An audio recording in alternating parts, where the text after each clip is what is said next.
Il punto d'osservazione scelto è lo stesso da cui il Giorgione ritrasse Montagnana nel celebre disegno a sanguigna di Rotterdam. Di qui possiamo vedere come si univano le mura duecentesche al castello e poi lo stacco, nettissimo per colore e tipologia costruttiva, tra le mura più antiche e quelle di epoca carrarese. Inizia qui il circuito delle 24 torri trecentesche che proteggevano la cinta cittadina.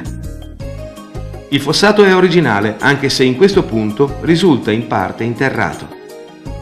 A sinistra, una macchia di verde ci annuncia la prossima visione della Villa Pisani, opera del Palladio. In fondo, verso sud, la mole possente del Castel San Zeno, frutto di successive sovrapposizioni dall'epoca feudale alla dominazione austriaca, quando venne aggiunto un avancorpo di cui rimangono visibili le fondamenta ed alcuni metri delle pareti.